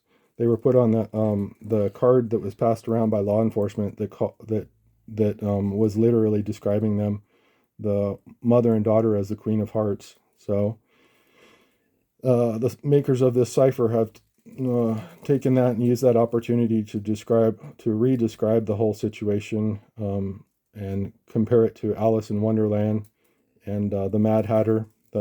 The killer has basically in this cipher. Not only has the killer described himself as being Hannibal Lecter, but now he's also quote unquote the Mad Hatter. So for any of you wanting to be supervillains out there, I imagine you could be very envious of this individual, because now he's given. Well, inside the organization and the family, they actually do have serious nicknames that they give each other. I don't believe that these are actual nicknames, but there's always a chance that they're also additional real nicknames that they call each other in the organization. But I believe this is just what they're calling themselves in the cipher, because Mike, my brother, goes by different names, including Bagger Mike and 10 and Mike the Hammer and things like that. But like I said, in the cipher, right here on the T up here, LEC, basically the LET becomes Lecter, from Hannibal Lecter from Silence of the Lambs. And right here, the D and the T, excuse me, this is a substitution line where M and H are substituted, and Mike's birthday is right here on 8/23. That FTD is Mike's birthday. So D and T become MD and HT, which is a Mad Hatter. And the T, they're having a tea party, permanent tea party at 6 o'clock. And right here is the letter T, then E, then A, and it's in the shape of an L.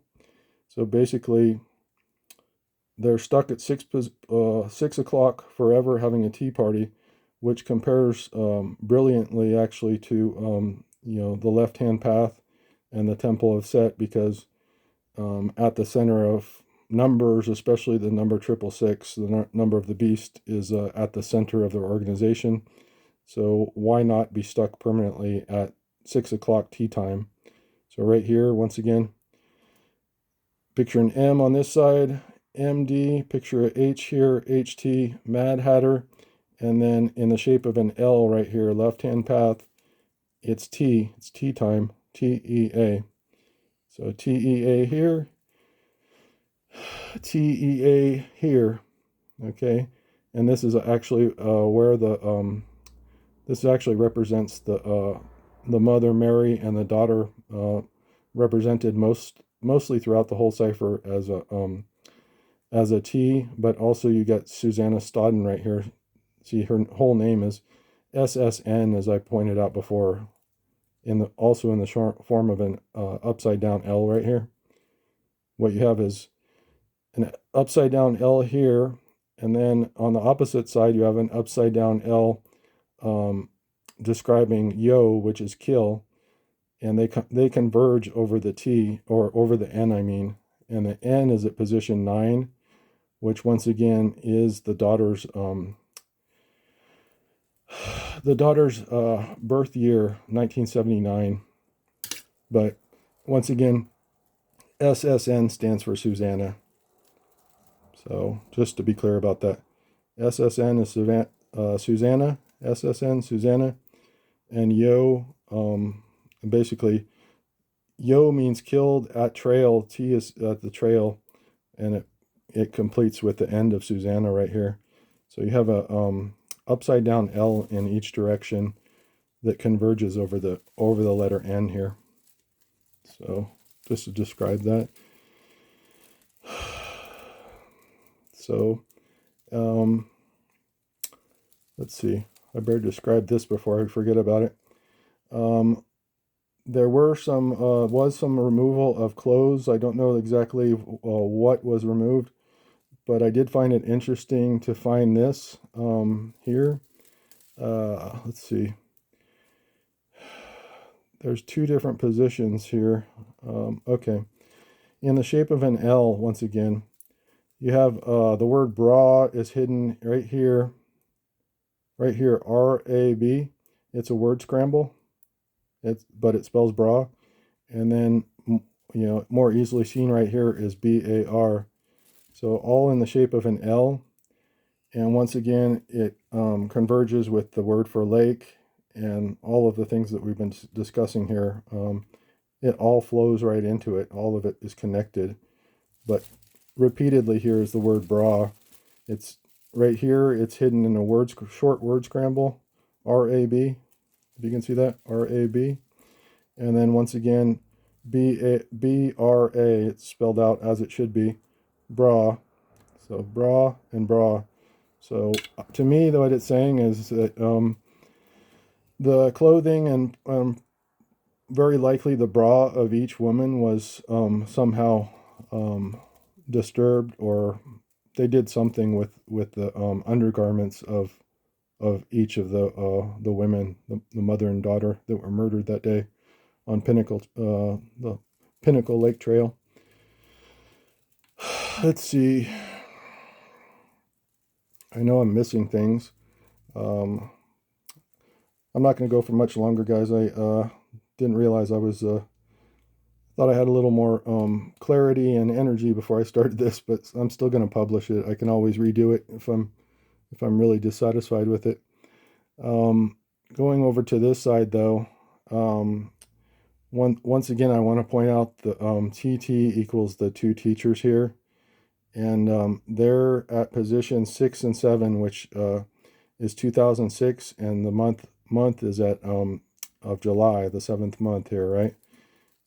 Last presentation, the OO is Oak Ridge, Oregon, for the double murder of the year before. We discussed that in the last presentation. And also here, sorry I didn't retouch it. I'm going to retouch it before the next presentation, but this faded W here combines with the A beneath it. And what we have is the location is Washington, but also you can see right here it says Ma, which is mother, but anywhere in the cipher the W can flip as well as the M. So this represents the mother and the Washington state, the location where it was, okay? What was it going to say? The W and A are at position, the A is at position 5, and the W is at position 6. And once again, this represents Mary Cooper. So whether it's here in the M or whether we flip the W upside down, like almost every letter that's W or M in the cipher can be flipped, and usually is. So this is Mary Cooper, but it's just picture that being an M, or you can use that one being the M. But this is more appropriate because 5 and 6 spell out her age at the time of death. She was 56 years old, and that's why, well, that's the second reason of why these are located here. The first reason is it's well, it's probably the third reason. There's several reasons why that's like that, the W and the A here. It's telling us it's the mother, that this crime happened in Washington State, that she's 56 years old by the 5 and the 6 position, but also it's giving us the murder weapon that's used, and the murder weapon was a .22 caliber pistol. I described it in detail last time. It's family heirloom that was bought by Dick Nolette in the 1960s when they still allowed mail order. And that pistol holds all records for serial killing in the whole United States in every category, whether it be men, women, or children, or all of the above. It's a beautiful pistol. It's called a Browning Medalist. It was made in the 1960s in Belgium, country of Belgium, and it has beautiful rosewood stocks with a place at the top of the built-in grip that's made out of rosewood, where your thumb fits, and it's made for target shooting. And Dick and his family have murdered more people than any other serial killer in history, possibly in the whole world, but definitely hands down in the United States. They hold records in every category imaginable. For anybody that's impressed by that, I'm not so impressed. I'm actually disgusted by it. But returning back to this, so once again, describes the .22 caliber pistol that was used, and once again, I think I began down here at the letters TT. And once again it says tool. So when you find a symbol, a lot of these ciphers, it's figuring out the what's called pattern recognition. And so the TT, quickly I figured out that was not only two targeted individuals, but it's two teachers. When I read the story of Mary and her daughter Susanna, as far as them being high level, well respected teachers. Mary was a librarian first and foremost, though. But right here we have TT and we have tool, and if you think of what tool was used in this whole murder, this double murder was committed with the .22 that I was just describing. So you follow the trail, you follow the TT as far as pattern recognition goes.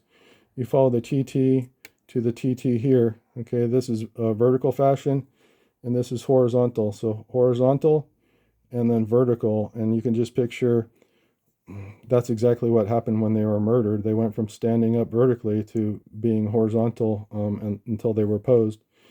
So basically, I don't know if it's supposed to go from this to this in the fashion of the left-hand path from right to left, I would imagine.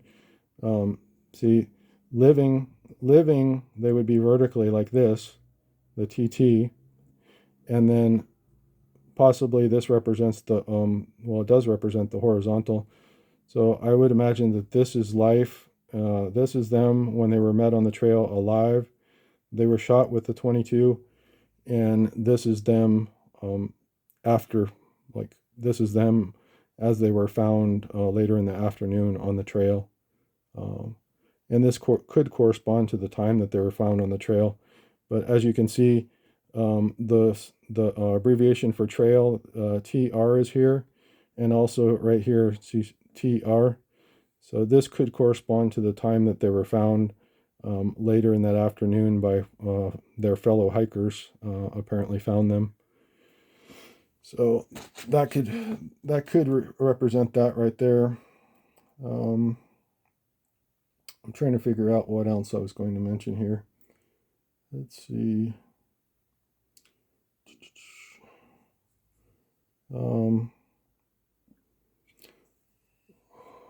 Over on this side,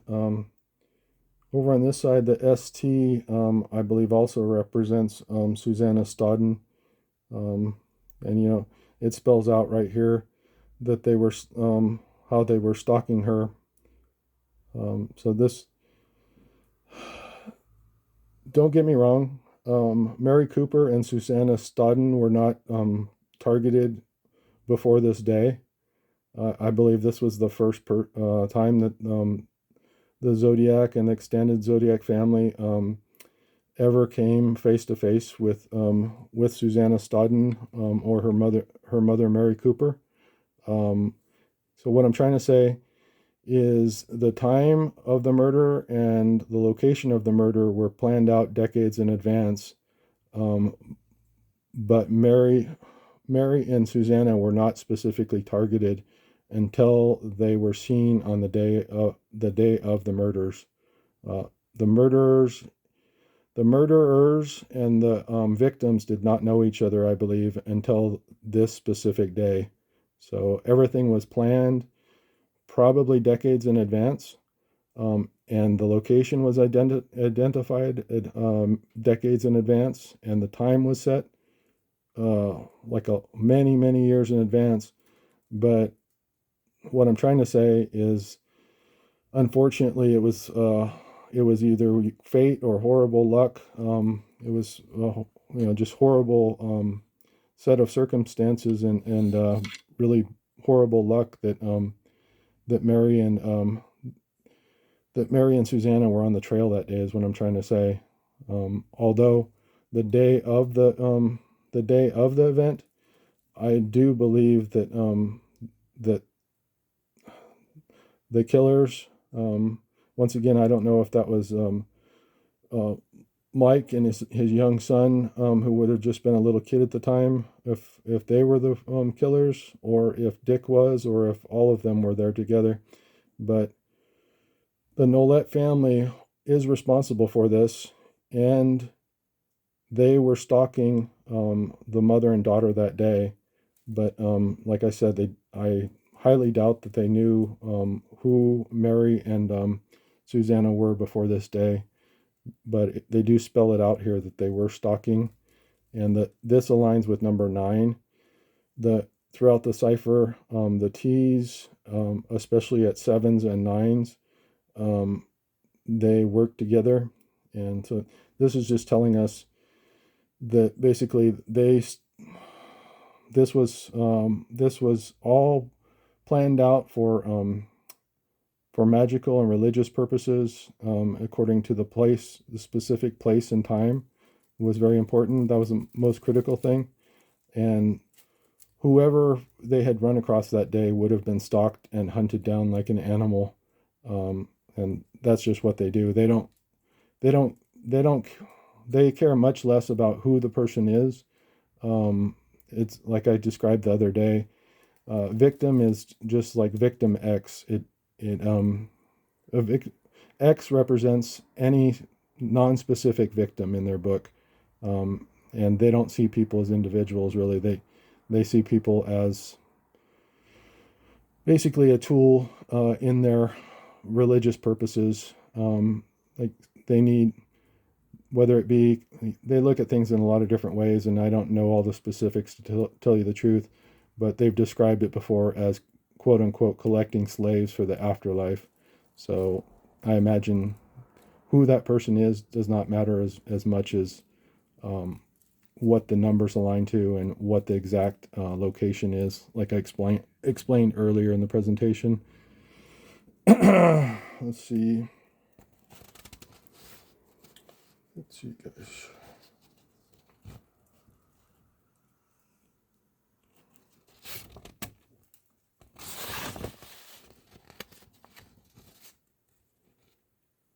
So I guess I'm going to wrap it up here pretty soon, you guys. I do feel like I'm missing something, but let's see. Let's see. Trying to think what I missed down here. Well,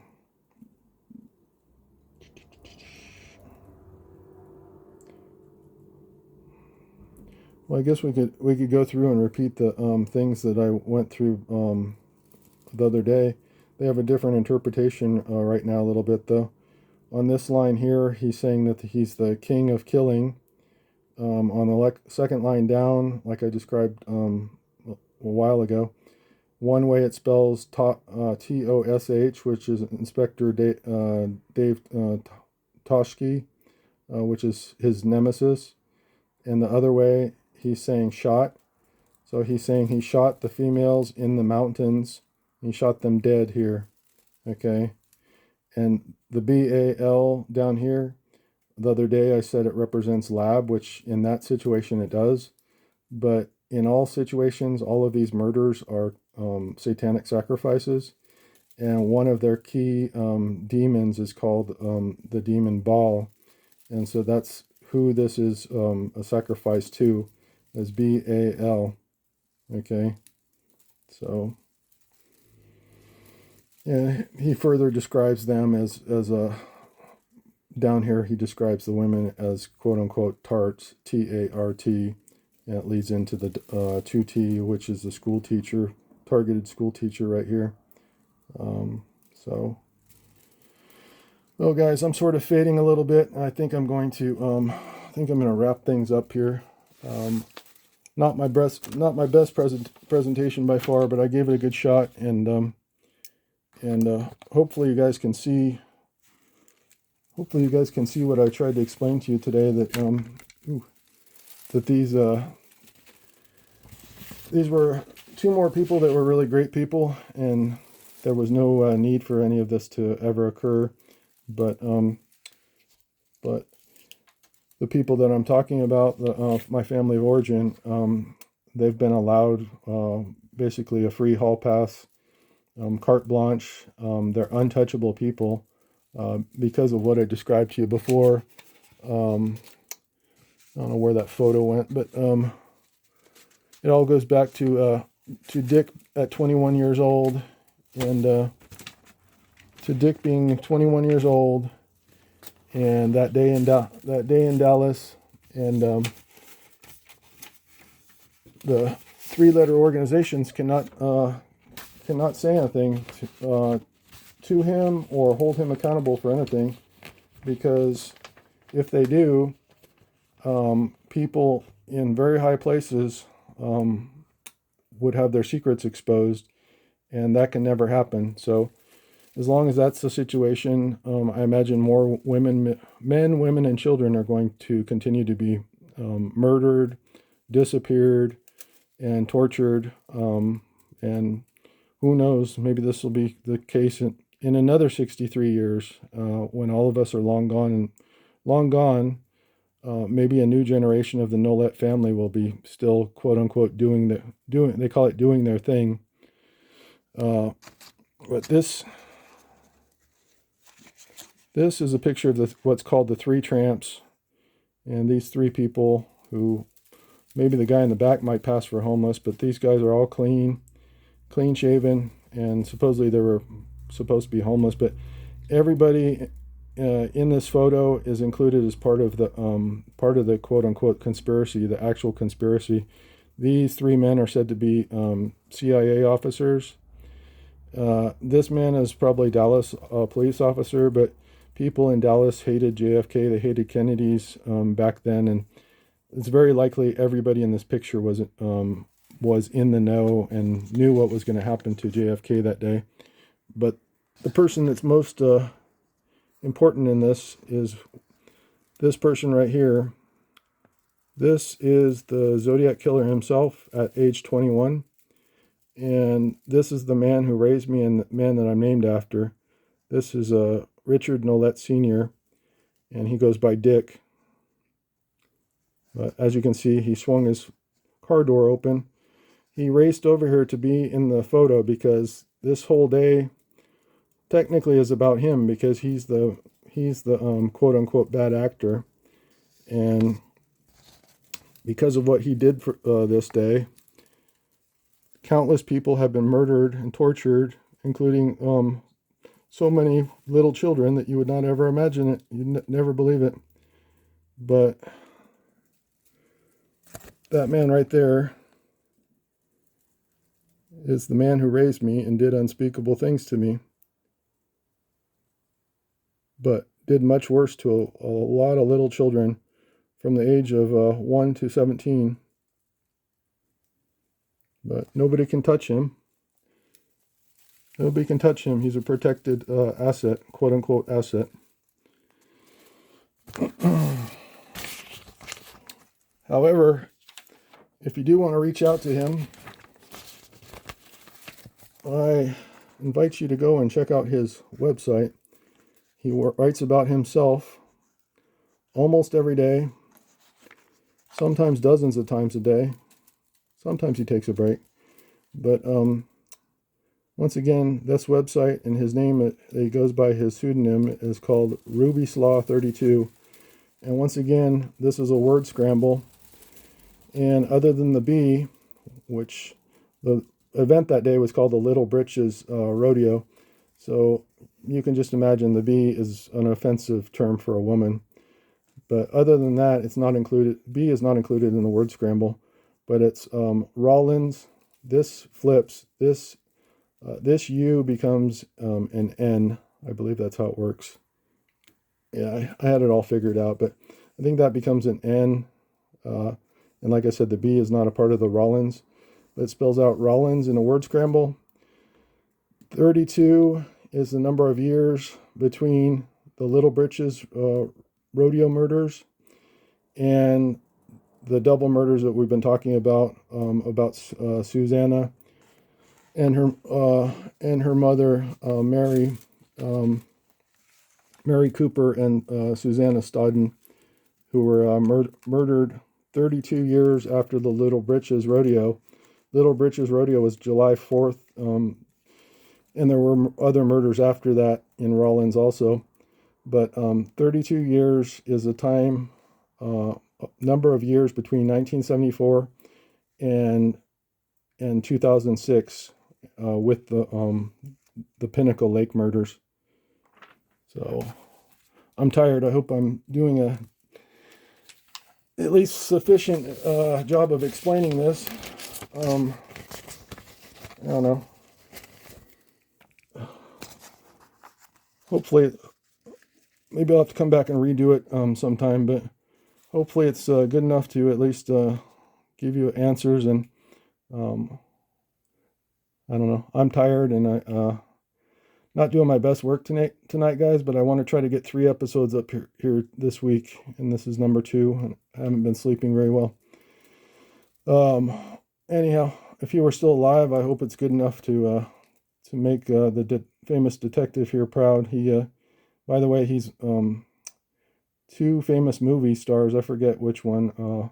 One of them is Clint Eastwood and Dirty Harry, and another, I think it was called the movie Bullet or something. 2 famous movies were patterned after him because he was so, I don't know, he was a definitely unique, a little bit flamboyant guy, and definitely a memorable character in the whole story of the Zodiac.